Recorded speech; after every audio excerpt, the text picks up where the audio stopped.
What's up, you guys? This is Rob from Guy Plays, and today on the Daily Grind, Mirage Prime Access is coming to an end March 20th, and I figured that I would go ahead and touch on all of the things that kind of go along with that. So I figured, why not start with the woman of the hour herself, Miss Mirage Prime. Now, as you guys know, this Prime Access came with Mirage, the Akbolto Prime, the Kogake Prime, the Atavist Armor Set, and of course, the Abra Sayandana, which I don't have equipped because, as you guys know, I got issues with it. But you know what? Just for the sake of the video, I'll go ahead and swap it in real quick. Y'all know I have some problems with Jelly Sayandanas. I just can't stand flaccid looking penises just flopping around on my backs, right? Especially when she has all of this silky material. I'm like, y'all could have made it silky, right? But as you guys know, the Atavist Armor Set actually spews out like little sparks from underneath these vents here, and the Abra Sayandana, the only thing that really kind of goes with it is when Mirage Prime goes into her eclipse, it kind of adopts this cool kind of look to it. But I don't really feel like it's big enough for me to be like, oh my god, that effect is so cool, you guys need to have this ASAP. Now, the reason that I went ahead and addressed her armor sets is mainly because of the fact that whenever a Prime Access goes away, I always like stressing people, if you like the armor or if you like the accessories that go along with it, definitely pick it up now. And that's mainly because of the fact that DE has been chatting a little bit lately about making these armor sets available separately when they do unvaultings. So right now in our current set, we have Frost, Ember, and Loki, and they're all kind of paired up with their own accessories. Well, for future stuff, they're actually going to go ahead and try decoupling them so that you can go ahead and pick them up. I'm not exactly sure if they're going to do an entire bundle or how that's going to go, but legitimately, it's kind of blurry for how the future of that is going to work out. So for me, because of the fact that the accessory set are still available, I always kind of encourage you guys to, you know, go with the devil you know better than the devil you don't know, because we don't know what DE is going to end up doing with the rest of the accessories, and especially because of the fact that we don't really know exactly when it's going to be coming back. So I'm always going to kind of stress it out to you guys. If you guys kind of like what you see, don't regret it. Pick it up now while you still have the chance. And I figured that I would go ahead and show you guys how this looks on a couple of my frames. Now, I actually really love this on the Hagoromo skin. It's got the feeling that I have over the Atavist armor set is that it's a good amount of gold, but it's not like overbearingly gold. You know what I mean? It's kind of like just enough so that it's not going to completely blind you. It's got some eye-catching detail to it, but it's not going to throw it in your face.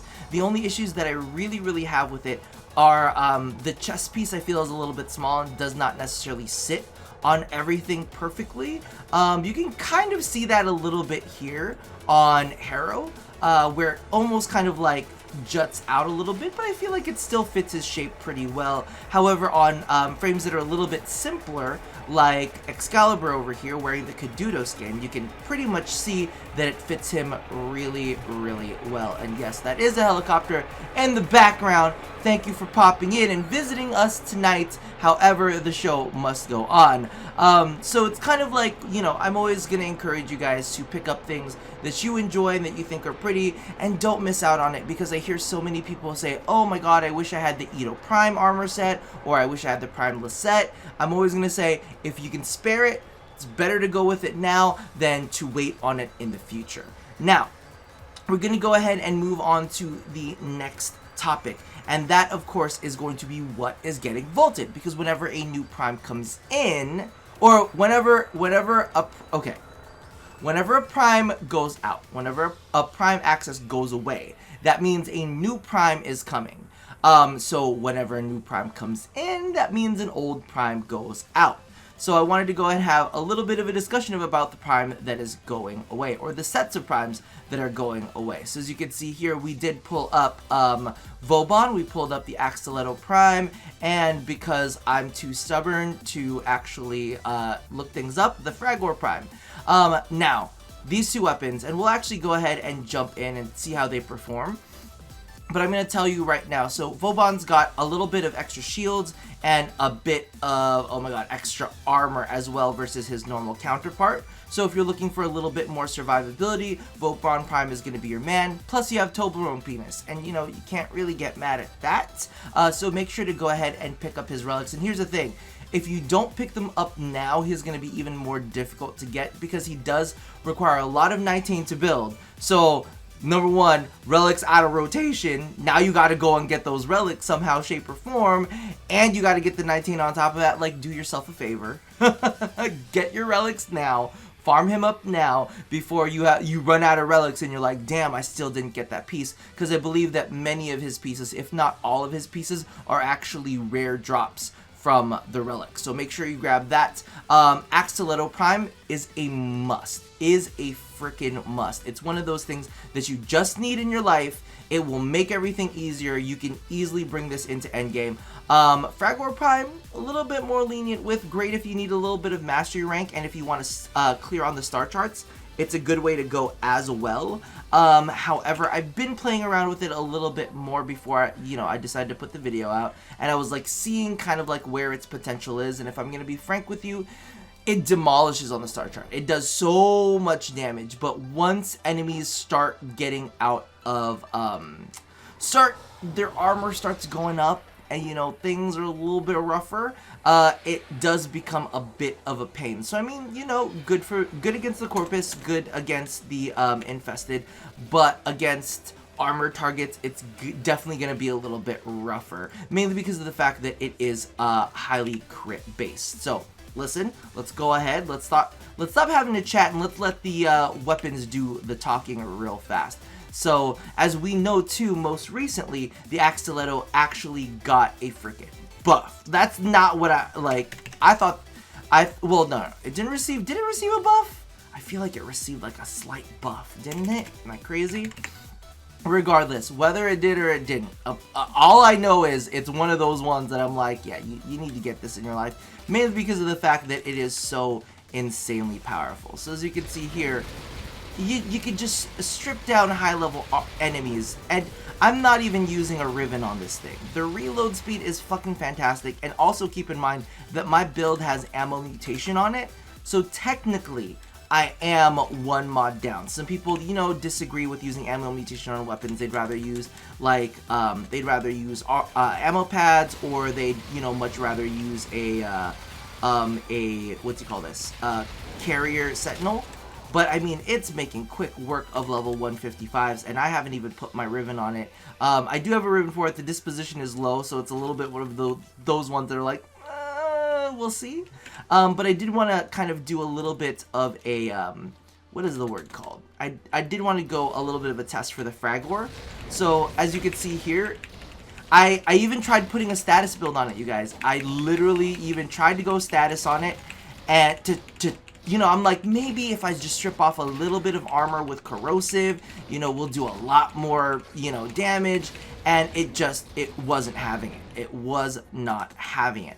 However, let's say if we kill that enemy, if we go for an enemy that doesn't have any armor, this thing literally just demolishes them, mainly because of the fact that it's a pure crit weapon. So if you're using corrosive projection, and you can strip the armor off of enemies, this thing is going to be absolutely fantastic. This has a base 35% crit chance and a really high crit multiplier to boot.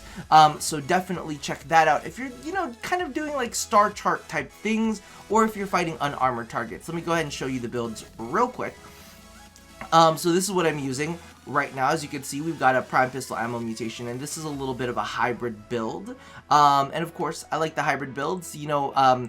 Status is really good at debuffing enemies, and then crit is really good at kind of like taking over where the status left off. So that's definitely kind of like the way that I go. This has been one of my favorite weapons for a long time. So definitely, if you go and farm something from this set, I even say, hey, listen, if you ain't trying to farm Vauban Prime, if you're not trying to farm Fragor Prime, definitely at least get the parts for your Axolotl Prime. This is what I've currently got on the Fragor Prime, and I know in my head I need to get rid of body count and put drifting contact on there. I have tried to, as I said, put in Drifting Contact and a couple other status mods and Condition Overload. It just wasn't having it. If I'm gonna be completely and utterly frank with you, it just said pass. So this is kind of like the way that I've actually gone with it, and I've kind of embraced the fact that it does have a high critical chance and it does have a high critical multiplier. So I'm like, you know what, I'm gonna win where I can win. I'll use it on the star chart, I'll use it against unarmored targets, and I will have my field day with that. And I think last but not least, when it comes to Vauban, is, I think there's a little bit of a delay. No, why is it cutting out right now? But the last thing when it comes to Vauban, basically what's ending up happening is he's got a couple really, really cool effects on his energy. See, look at this. Network not responding, helicopters, the universe is against me. Why are you guys doing this? But there we go. Let's go ahead and show off the effects. And the only real effect that I really saw was, of course, the tethers that come with the vortex. I think people were saying that there's a little bit more of a mistiness when it comes to when it comes to the Bastille, but I don't know, me personally, maybe I'm just not spotting it. Now we're gonna move on to our last little bit right now. We're gonna go ahead and take a look at what I think is gonna potentially be the next prime, which is of course Zephyr. I have no clue what weapons are coming along with her. I know that I am definitely cheering for a couple, but as you guys know, she got reworked recently, so she's kind of like the hover queen now.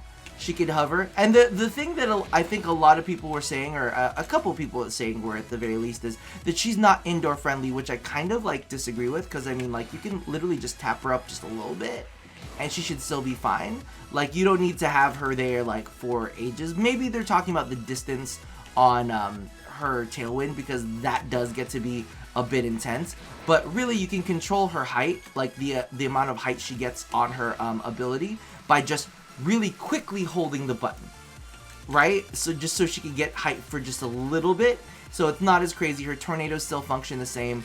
I'm kind of hoping that they do something a little bit more with her air burst. Like, I feel like she needs, I hope that, you know, if she is the prime that comes out, which I've got a strong feeling that she is, that, you know, DE gets some final polishes on her before, you know, they release her as the prime. And I hope we get a prime trailer too, and I hope the Hydroid prime trailer comes out before that. But I figured that maybe this is the time to do just a tad bit of betting.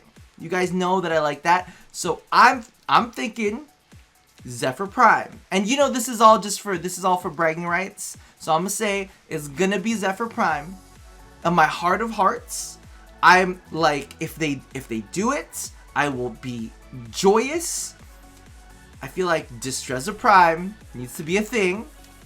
And I feel like it's going to be the Tsuge or it's going to be the Attica. It's going to be one of those two. It's going to be one of the crossbows, and I'm crossing my fingers for Destreza. However, there is a sinking feeling that has just kind of like gotten into my body.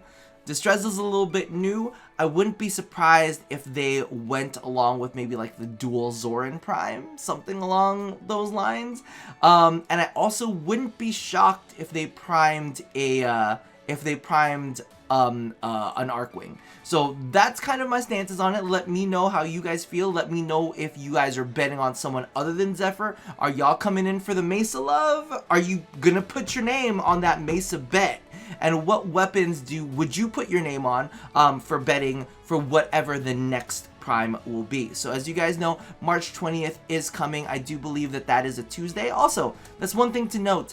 DE tends to release their primes on Tuesdays, so definitely keep an eye out for that. It's coming up really, really soon. So I figured I would go ahead and alert you guys ahead of time so that you could go ahead and get your relic farms on, or crack the relics that you do have to see if you have all the blueprints ready for that. So that about does it for me for now. Let me know all of your feelings down in the comments below. Let me know what your prime bets are, because I put mine down on paper. Well, I put mine down on video form, so I hope you guys join me on that. But with that said, that's all for me for now. So as always, love somebody, hurt nobody, and touch your body. I'll see you guys next time. Bye-bye.